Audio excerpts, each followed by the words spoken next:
사도행전 4장을 읽었습니다. 사도행전 4장은 3장에서 일어난 성전 미문에 앉았던 안진방이가 나이가 40세가 넘은 사람인데, 이 사람이 나면서부터 안진방에 있던 사람이 베드로가 그를 보고 내게 금과 은 없지만 나사렛 예수의 이름으로 일어나라 하고 그 손을 잡아서 일으키니까 그가 벌떡 일어났고, 그가 막 뛰며 걸으면서 찬양하고 하나님께 영광을 돌리게 되니까 모든 막 예루살렘에 있는 사람들이 놀래가지고 정말 이 소문이 퍼져가지고 온통 난리가 나게 됩니다.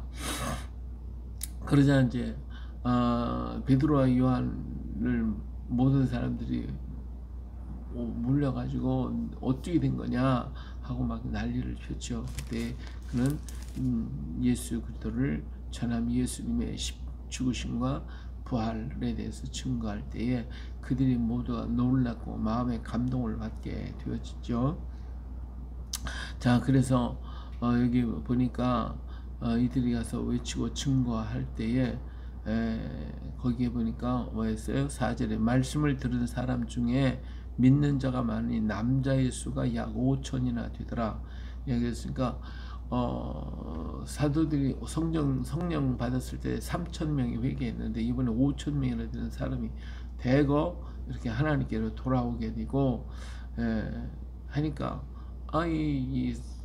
저 제사장들과 성전을 맡은 사두개인들이 성전을 다 맡아서 관리를 했거든요. 그러니까 이런 사람들이 이게 심각한 거예요. 자기들이 뭐 바리새인 이런 사람들이 예수님을 잡아다가 죽이는 일에 앞장을 섰고, 그런데 그 나사렛 예수님이 부활했다고 전하죠. 이 예수님의 이름을 가지고 안진뱅이가 고침을 받았죠. 사람들이 막 그냥 믿기 시작을 하죠. 그러니까 이게 도저히 마음이 뭐 그냥 편하지가 않죠. 그들이 생각할 때 예수가 뭐 자기들은 메시아라고 생각 안 했는데 사람들은 뭐 전부 다 글로 와서 예수를 믿게 되니까 이게 문제가 심각하게 될 수밖에 없었겠죠. 그래서 이 사람들이 이제 베드로와 요한을 잡게 되어집니다.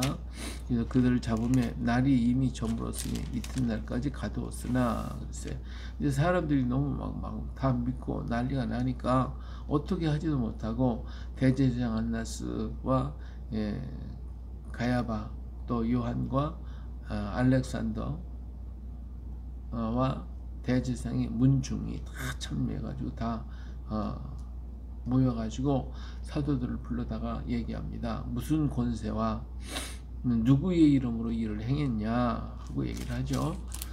자기들이야 뭐 대대로 이렇게 내려오는 가문이 있고 제사장이 있고 뭐 이런 게 있으니까 자기들이 권세를 줘야 되는데 그렇지도 아니하고, 도대체 누가 너에게 그런 권세를 줬냐, 그리고 네가 전하는 것이 누구냐 라고 묻는 거죠. 이에 베드로가 성령이 충만해서 얘기하게 되기를, 만일 병자에게 행한 착한 일이, 병자에게 행한 일이 착한 일이나 돈을 받은 것도 아니고 뭐 어떻게 한 것도 아니고 이게 착한 일인데 이 사람이 어떻게 구원을 받느냐고 오늘 우리에게 질문한다면, 너희와 모든 이스라엘 백성들은 알라. 너희가 십자가에 못 박고 하나님이 죽은 자 가운데 살리신 나사렛 예수 그리스도의 이름으로 이 사람의 건강에 되어 너희 앞에 섰다. 그러면서 건축자들이 버린 돌로서 못집 모퉁이의 머릿돌이 되었다 라고 분명하게 얘기하면서 예수 그리스도의 이름이 모퉁이의 머릿돌이 됐다. 그리고 다른 이로서는 구원을 받을 수 없다. 이런 역사가 일어날 수도 없고 구원받을 길도 없다. 천한 사람 중에 구원을 받을 만한 다른 이름을 우리에게 주신 일이 없다. 이 얘기하니까 뭐 이게 진짜 난감한 거죠.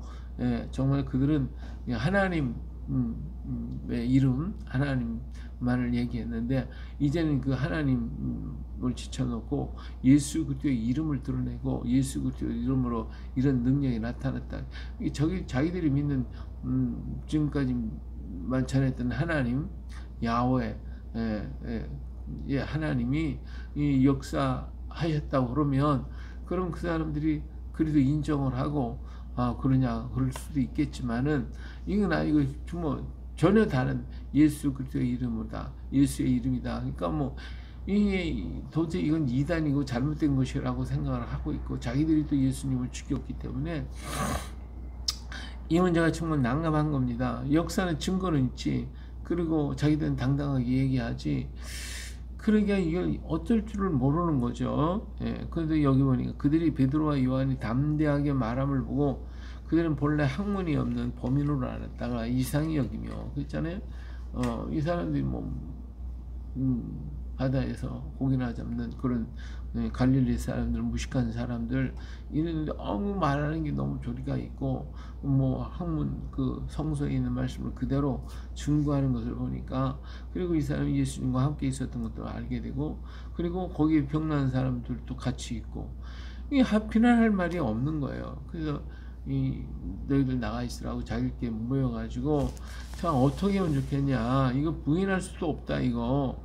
예루살렘에 사는 모든 사람들이 다 알려졌으니까 우리가 아니라고 말할 수도 없다. 예수님은 시체를 도적그절에 갔다고 막 떠들었지만은, 자, 이것을 더 퍼지지 못하도록 이들을 위협하여서 다시는 이 이름으로 아무에게도 말하지 말게 하자, 이렇게 자기들이 결론을 내리고 불러서 경고했죠. 도무지 예수의 이름으로 말하지 말라, 이렇게, 그리고 가르치도 말아라, 이렇게 얘기했는데, 여기서 이 베드로와 요한이 알았습니다 하고 나왔으면 더 이상 문제가 없었겠지요. 근데 뭐라고 그랬어요? 베드로와 요한이 하나님 앞에서 너희의 말을 듣는 것이 하나님 말씀을 듣는 것보다 옳은가 판단하라. 우리는 보고 들은 것을 말하지 아니할 수가 없다. 이렇게 단호하게 얘기를 하니까, 이게 어떻게 할 길이 없는 거예요. 잡아오게 가둬놓을 수도 없고, 백성들이 막 전부 다 믿고 다 알고 있으니까 다른 일을 할 수가 없지. 그러니까 관리들이 백성들 때문에 그들을 어떻게 처벌할지 방법을 찾지 못하고 다시 위협하여 놓아 주었으니, 이는 모든 사람이 그 된 일을 보고 하나님께 영광을 돌립니다. 있잖아요. 하나님께 영광을 다 사람들이 막 영광을 돌리고, 이것이 예수의 이름으로 했지만 이게 하나님이 하신 것이다. 하나님이 보낸 선지자라든지 하나님이 어떤 이런 일을 생각을 하는 것이죠. 자, 사도들이 놓였습니다만은 이 사람들은 이때부터 고민이 생긴 거죠. 자, 어떻게 할 거냐. 그래서 이제 핍박의 역사가 여기부터 시작이 되어지는 것이죠. 그리스도인은 다 없애버려야 되겠다라고 하는 이런 문제들이 여기서부터 시작이 되어지는 것입니다. 그러나 사도들은 담대하게, 정말 그들은 강렬하게 얘기를 하고 있는 거예요. 예수님의 십자가에서 죽으심과 부활에 대해서, 그 예수님의 이름으로 나타나는 이런 이적과 표적들, 이런 것들을 갖다가 강력하게 얘기합니다. 오늘도 많은 사람이 예수님 부활을 안 믿는 사람들도 있는데, 그렇다고 하면 어떻게 이 사람들이 거짓 것을 가지고 그렇게 자기 생명을 내놓고 이렇게 담대하게 증거할 수가 있겠냐 이거예요. 그들은 정말 보고 들은 것을 말하지 아니할 수가 없고, 이것이 하나님께로부터 임하신 것이고 예수 그리스도 이름 이외엔 구원이 없다라고 하는 이 확신과 믿음을 분명히 보고 체험했고 알고 성령의 감동을 통하여 역사하기 때문에, 이렇게 생명력이 있기 때문에 이들은 일을 할 수가 있었던 것이죠. 자, 사도들이 놓이니까 동료들에게 갔어요. 다시 이 12사도들이 그들이 있는 곳으로 갔겠죠.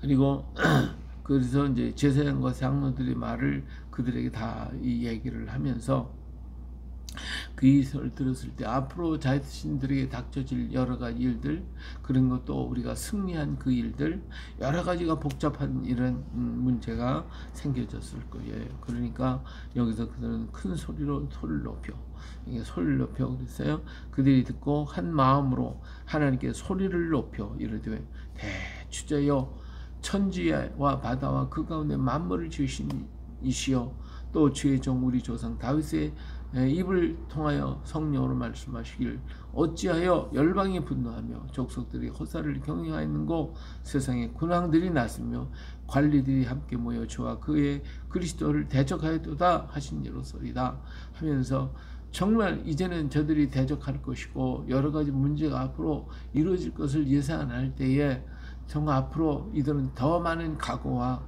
더 많은 결단이 필요했을 것입니다. 하나님 앞에 부르짖어 기도하고 하나님께 간절히 간구하게 되어졌어요. 이렇게 기도하고 부르짖어 기도하면서 이제 더 강력한 역사가 이루어지기를 기도했습니다.